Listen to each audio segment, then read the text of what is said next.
Hello, my beloved friend. Today I want to speak into the ache that you may have carried silently for months, maybe for years, maybe for as long as you can remember. An ache that doesn't come with a label or a return address. A homesickness for something that you cannot describe with human language. A pull toward a place you have never touched. Toward a light you have never seen with your physical eyes, but that your spirit recognizes as if it remembers it from before time itself. Because before you were ever born, God spoke over you, God breathed His life into you, and He placed within your soul the memory of eternity. And that is what is awakening inside you right now. You feel it not because you are broken, but because you are alive to something greater than this chapter. And Romans 8:22 reminds us, "For we know that the whole creation has been groaning together in the pains of childbirth until now." And your own spirit is groaning with that same anticipation, because something new is being born in you. You have walked faithfully. You have done your best to stay grateful, to stay disciplined, to stay focused. But there is still a mismatch in the details of your days. Like your life is a coat you have outgrown, tight in the shoulders, short in the sleeves, no longer able to cover what you have become.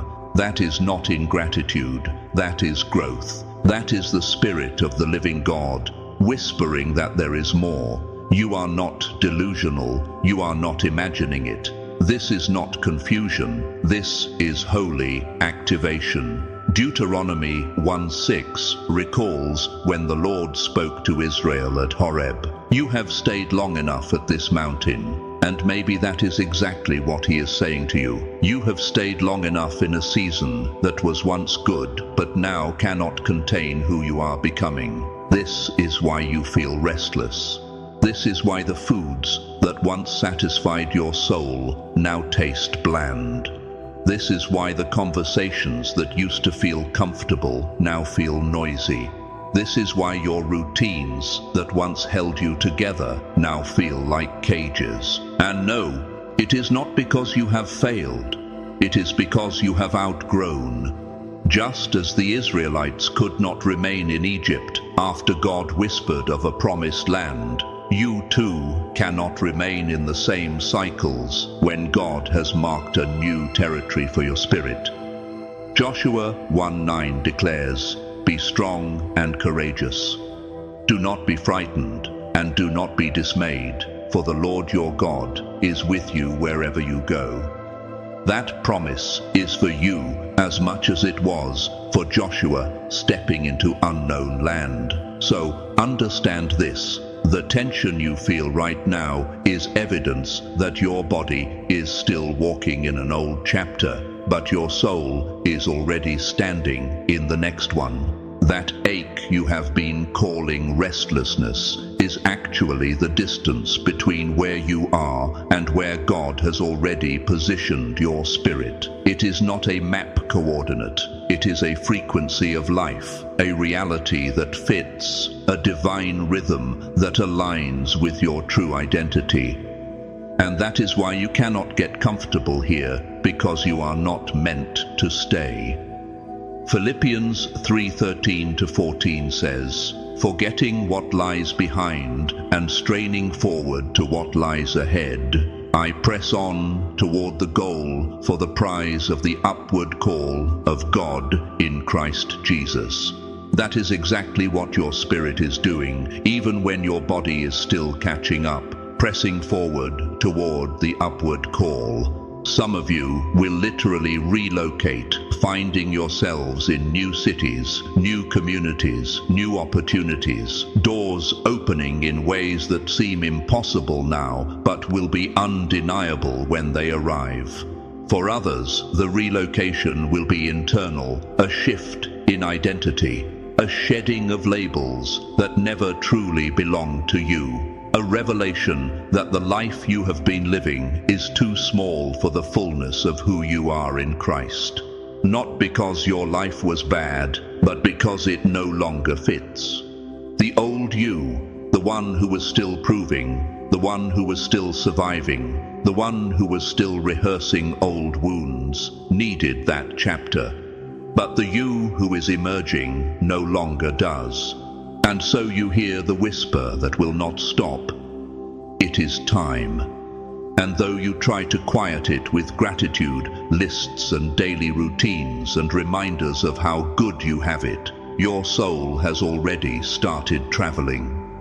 Hebrews 11:8 tells us, by faith Abraham obeyed when he was called to go out to a place that he was to receive as an inheritance, and he went out not knowing where he was going. That is what this season feels like. You know you cannot stay, even if you do not yet know where you are going. You are walking by faith.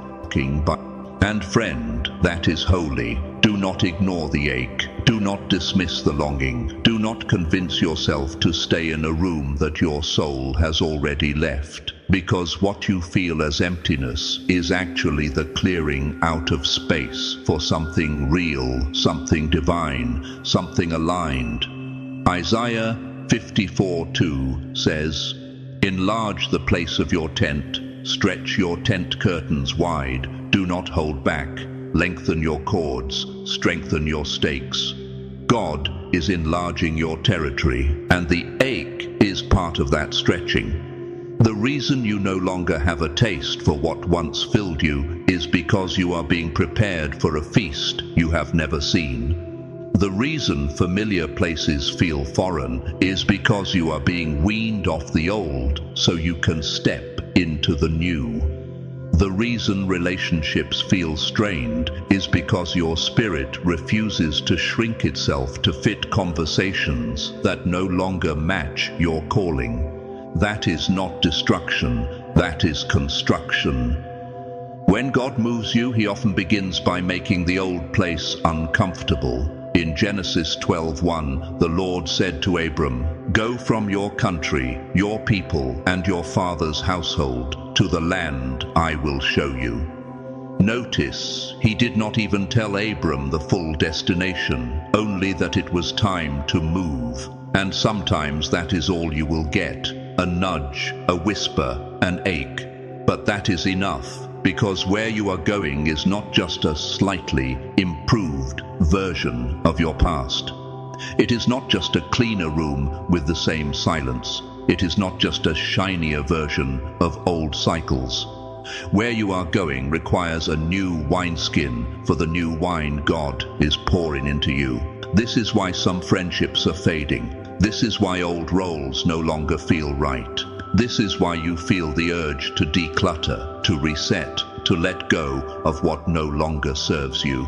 John 15:2 tells us that God cuts off every branch in me that bears no fruit, while every branch that does bear fruit he prunes, so that it will be even more fruitful. You are in the pruning season, not because you are failing, but because you are being prepared to bear more fruit. Yes, it may hurt. Yes, you may grieve. Yes, you may feel like you are losing. But understand this: God never prunes without a harvest in mind. When God relocates you, it often happens in phases. First, the inward stirring. Your spirit quietly stops agreeing with the environment around you. Second, the outward disruption. Doors that used to open no longer do. Routines that used to sustain you now collapse. And finally, the divine opportunity, a door so precise, so undeniably aligned that you will know heaven itself cleared the path. And then you will understand that the ache was never punishment. The longing was never confusion. It was direction. It was a holy compass pointing you toward elevation. And for many of you, that season is already dawning.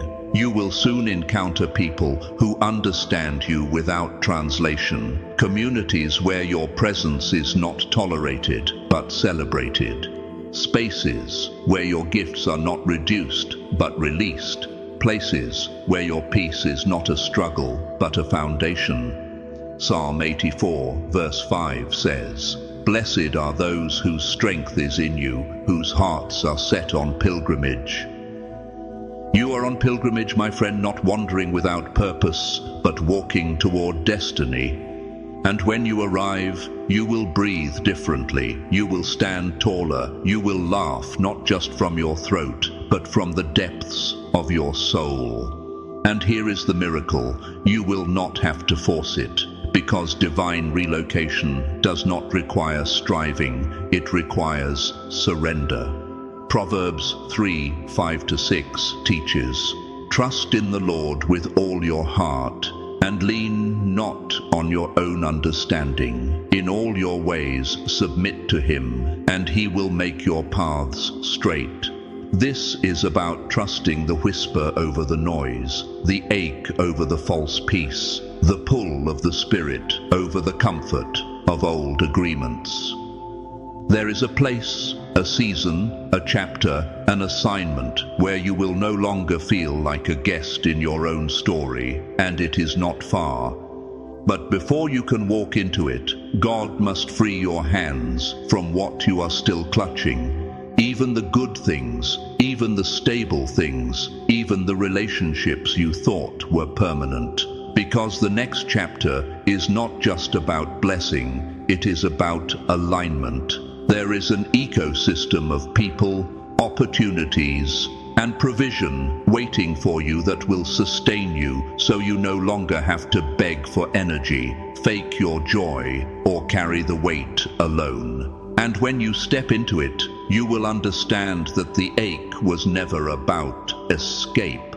It was always about arrival. Arrival into a life that reflects your true design, not just what the world sees, but what God declared over you before you were born. Jeremiah 1:5 says, "Before I formed you in the womb, I knew you. Before you were born, I set you apart." That is why this ache has been holy all along, because it is tied to the eternal identity God has given you. So do not panic when the shaking begins. Do not resist when the old systems collapse. Do not apologize for needing more clarity, more alignment, more purpose. Because where you are going will not just fit you, it will restore you. It will not just challenge you, it will expand you. It will not just accept you, it will honor you. And when you walk through the door God is about to open, Revelation 3:12 promises, "The one who is victorious I will make a pillar in the temple of my God. Never again will they leave it." That is home. That is destiny. That is alignment. You were never lost, friend. You were being led. Led by the ache, led by the whisper, led by the hand of the one who sees the end from the beginning. So lift your head, strengthen your heart. The ache has done its work. The compass has pointed the way, and the door is about to open. And when it does, this time, when you step through, it will feel like coming home. Thank you for journeying with me today. If this message has touched you, share it, subscribe, and walk boldly into the story God has written for you. The next chapter is already rising. Step into it.